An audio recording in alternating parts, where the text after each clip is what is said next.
15-17 iyun kunlari Fransiyaning Evian-le-Ben shahrida katta yettilik sammiti bo'lib o'tdi. Unda dunyoning yirik davlatlaridan bo'lgan AQSh, Buyuk Britaniya, Fransiya, Germaniya, Italiya, Yaponiya, Kanada hamda Yevropa ittifoqi vakillari ishtirok etdi. Fransiya raisligida o'tgan sammit murakkab xalqaro vaziyat fonida tashkil etildi. Yetakchilar geosiyosiy mojarolar, iqtisodiy beqarorlik, global boshqaruv tizimidagi muammolar va rivojlanayotgan mamlakatlarga yordam hajmining qisqarishi kabi masalalar yuzasidan umumiy yondashuv ishlab chiqishga harakat qilgan.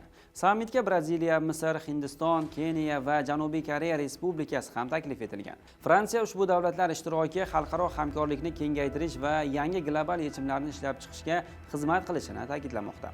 Sammitda asosan iqtisodiy va investitsiyalar, muhim resurslar va raqamli xavfsizlik, jinoyatchilik va sog'liqni saqlash masalalari keng muhokama qilingan bo'lsa-da, Ukraina va Yaqin Sharqdagi vaziyat asosiy mavzu bo'lgan. G7 sammiti a'zolari Ukrainadagi urush yuzasidan Kiyevni qo'llab-quvvatlash va uzoq muddatli tinchlikka erishish istiqbollarini muhokama qilishdi. Shuningdek, Yaqin Sharqdagi vaziyat, xususan Hormuz bo'g'ozida kemalar harakat xavfsizligini tiklash va mintaqada barqarorlikni ta'minlash masalasi ham kun tartibidan joy olgan. G7 sammiti yakunida katta yettilik davlatlari Rossiyaga qarshi yangi sanksiyalar joriy etish va Ukrainaga qo'shimcha harbiy yordam ko'rsatish bo'yicha kelishuvga erishdi. Bu haqida 17-iyun kuni e'lon qilingan yakuniy bayonotda ma'lum qilingan. Maqsad G7 davlatlari Rossiyaning harbiy iqtisodiyotiga bosimni kuchaytirishdan iborat. Biz Rossiyaning harbiy iqtisodiyotiga bosimni kuchaytiramiz va neft-gaz sektoriga qaratilgan choralarni o'z ichiga olgan sanksiyalarni yanada oshiramiz, deyiladi rasmiy bayonotda. Yetakchilarning fikricha, AQSh prezidenti Donald Trampning Eron bilan Hormuz bo'g'ozini qayta ochish bo'yicha kelishuvga erishgani Rossiyaga qarshi energetika sohasidagi yangi cheklovlar tufayli yuzaga kelishi mumkin bo'lgan narxlar bosimini qisman yumshatadi. G7 davlatlari Ukrainaning erkinligi, suvereniteti va hududiy yaxlitligini himoya qilishdagi sa'y-harakatlarini qo'llab-quvvatlashda yakdil ekanini yana bir bor tasdiqladi. Biz Ukrainaning muhim infratuzilma va madaniy meros obyektlariga qilingan hujumlardan aziyat chekayotgan xalqiga birdamligimizni bildiramiz. Mamlakatning matonatini va so'nggi oylarda jang maydonlarida erishgan natijalarni yuqori baholaymiz, deyiladi hujjatda. Bayonotga ko'ra, G7 davlatlari Ukrainaga havo hujumidan mudofaa tizimlari, raketa tutib oluvchi vositalar, uzoq masofaga zarba beradigan qurollar hamda boshqa turdagi harbiy texnikalarni yetkazib berishni kengaytiradi. Shuningdek, Kiyevga mamlakat hududida harbiy mahsulot ishlab chiqarish hajmini oshirish imkonini beradigan litsenziyalar taqdim etish masalasi ham ko'rib chiqiladi. Ma'lumot uchun, Zelenskiy urush boshlanganidan buyon AQSh va Yevropa davlatlaridan juda katta miqdorda yordam paketlari oldi. Yevropa ittifoqining Amerika Qo'shma Shtatlaridagi delegatsiyasi tomonidan so'nggi bor 2026-yil 16-iyun kuni yangilangan ma'lumotiga ko'ra, Yevropa ittifoqi va unga a'zo davlatlar tomonidan Rossiyaning 2022-yil fevral oyida boshlangan noqonuniy urushidan beri Ukrainaga ko'rsatilgan umumiy yordam hajmi 226 milliard dollardan oshadi. Bu mablag'lar asosan quyidagi yo'nalishlarda sarflangan, jumladan moliyaviy va byudjet yordami, harbiy yordam, qochqinlarga yordam, energetikaga yordam, oziq-ovqat xavfsizligiga bo'lgan yordamlar.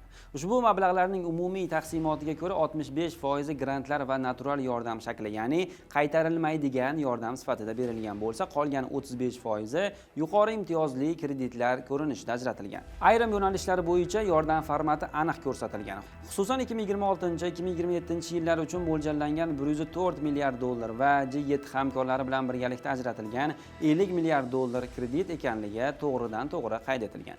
Energetika sohasiga yo'naltirilgan 2.3 milliard dollar esa xayriya, ya'ni grant sifatida berilgani alohida ta'kidlangan. Gumanitar yordam bo'yicha ajratilgan 4.8 milliard dollar ham o'z mohiyatiga ko'ra qaytarilmaydigan yordam hisoblanadi. Shuningdek, 2026-yilning 15-iyunida Yevropa ittifoqi Ukraina bilan rasmiy a'zolik muzokaralarini boshladi.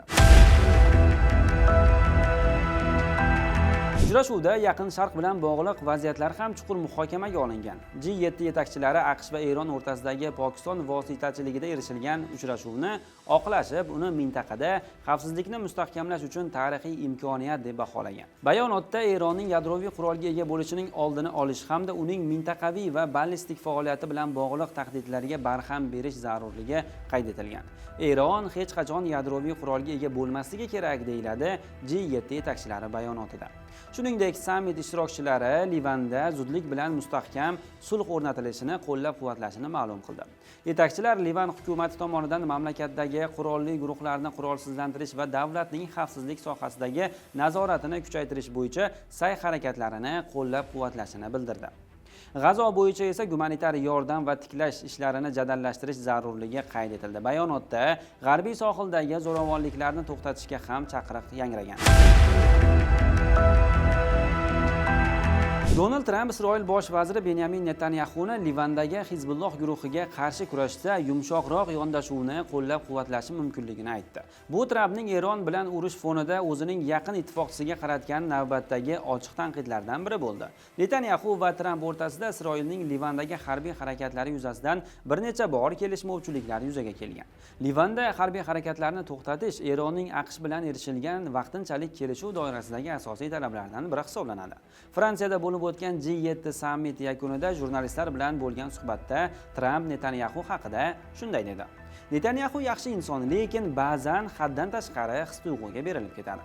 AQSh va Isroil rasmiylariga ko'ra, aynan Netanyahu Trampni Eronga qarshi harbiy amaliyot boshlashga ko'ndirishda muhim rol o'ynagan. Isroil ham 28 fevral kuni boshlangan hujumlarda AQSh bilan birgalikda qatnashgan. Shunga qaramay, Netanyahu Isroilning Hizbullohga qarshi kurashda AQSh va Eron o'rtasidagi kelishuv bilan cheklanib qolmasligini ta'kidlab kelmoqda.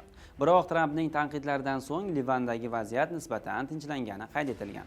Livan masalasida bizda kichikroq kelishmovchilik bor. Men Bibiga biroz yumshoqroq harakat qilish mumkinligini aytdim.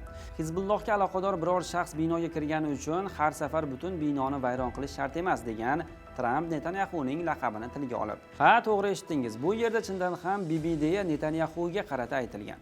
AQSh prezidenti shuningdek Isroilni Qo'shma Shtatlarning kichik hamkori deb atash mumkinligi haqidagi fikrga qo'shilganini bildirdi. Shu bilan birga u Netanyahuning Eron bilan qarama-qarshiligidagi rolini yuqori baholab, unga minnatdorchilik bildirgan. Bu albatta ikki lider o'rtasidagi ilk tortishuv emas. Bugun Tramp Netanyahuni ahmoq yoki tentak deb haqoratlasa, ko'p o'tmay biz u bilan juda yaqin do'stmiz deyishga o'rganib qolganmiz.